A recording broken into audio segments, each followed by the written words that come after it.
শিক্ষিত একটা সোসাইটি যদি আপনি তৈরি করতে পারেন, এখানে মব কালচার এই ঝামেলা হয় না। আমরা খাবার দিচ্ছি, জুতা দিচ্ছি, ইউনিফর্ম দিচ্ছি, টেক্সট বই দিচ্ছি, কেন? যেন ক্লাসরুমে আসে। কিন্তু ক্লাসরুমে এসে যদি ক্লাসরুমে পড়াশোনা না হয়, তাহলে আমাদের এনে লাভ কি? আপনাদের ভিতরে ওই বিশ্বাসটা থাকতে হবে যে এই সরকার আমাদের কথা শুনবে, এই সরকার সঠিক কাজটা করবে। আপনি যা চাইবেন তাই পাবেন তা না, কিন্তু স্ট্রাকচার চেঞ্জের জন্য যে প্রয়োজনীয়তাগুলো আছে সেগুলো যখন আপনারা আমাদের কাছে নিয়ে আসবেন, এই সরকার সেই চেঞ্জেস গুলো বাস্তবায়ন করার জন্য কাজ করবে। আমরা আমলে নিয়েছি ক্লিনারের সমস্যা আছে, এমএলএস এর সমস্যা আছে, আমরা আমলে নিয়েছি স্ট্রাকচারের সমস্যা আছে, জরাজীর্ণ স্ট্রাকচারস, টিচারদের সমস্যা আছে, এই সব কিছু আমরা আমলে নিয়ে সামনে আগাচ্ছি। পুরো নতুন অনেক কিছু নতুন আমরা স্ট্রাকচারাল চেঞ্জেস নিয়ে আসবো।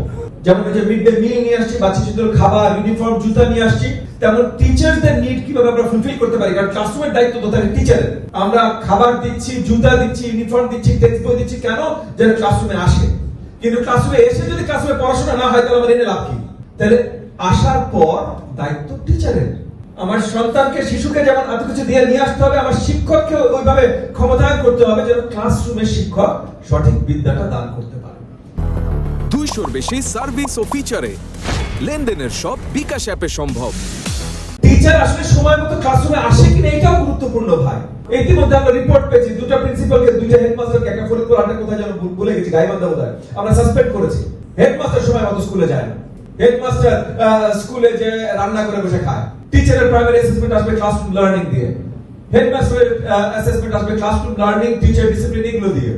সো এই জিনিসগুলো আমরা করব, তবে আপনারাও জানেন কিভাবে বেস্ট করা যায়। আমরা আমাদের শিক্ষা অফিসার যারা আছে তাদেরকে অ্যাসেসমেন্টের মধ্যে নিয়ে আসবো। আপনার অ্যাসেসমেন্ট এরিয়াতে, আপনার ক্যাচমেন্ট এরিয়াতে এতগুলো স্কুলের এই পারফরম্যান্স কেন হচ্ছে না? শুধু অ্যাসেসমেন্টের মধ্যে এনে তাদের ডিসিপ্লিন করবো, পানিশ করবো তা না, অ্যাসেসমেন্টের মধ্যে এনে তাদেরকে কোথায় এম্পাওয়ার করতে হবে সেটাও আমরা দেখবো, যেন তাদেরকে সঠিকভাবে এম্পাওয়ার করতে পারে। যেমন আজকে আমার টেকনাফি ভাই তার নিজের অবস্থান বললেন, এরকম অনেকের অবস্থান আছে। তো তাদেরকে যেমন আমরা ডিসিপ্লিনও করবো, স্ট্রিক্ট মনিটরিং এর অধীনেও আনবো, আবার তাদেরকে এম্পাওয়ারও করবো। আমরা চাই এমন একটা সিস্টেম যেটা এন্ড অফ দ্য ডে আমাদের শিক্ষার্থীদের ফেল না করে। এই মুহূর্তে যে সিস্টেমের উপর আমরা দাঁড়িয়ে আছি, আমি নিজে 17 বছর বিশ্ববিদ্যালয়ে শিক্ষকতা করি, এখন মন্ত্রীর চাকরি পেয়েছি বলে ওই চাকরি ছেড়ে দিতে হচ্ছে।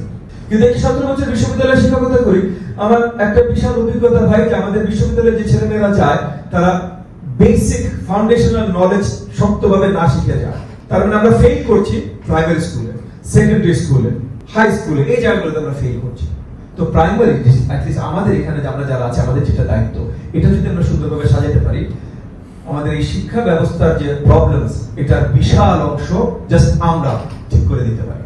আর এই শিক্ষার প্রবলেম যদি আমরা ঠিক করতে পারি, বাংলাদেশের অর্থনৈতিক আর যা যা সমস্যা আছে ভাই, এই যে আজকে এই যে মব কালচার, এখানে এই ঝামেলা হয়, ওই ঝামেলা হয়, শিক্ষিত একটা সোসাইটি যদি আপনি তৈরি করতে পারেন, এখানে মব কালচার এই ঝামেলা হয় না।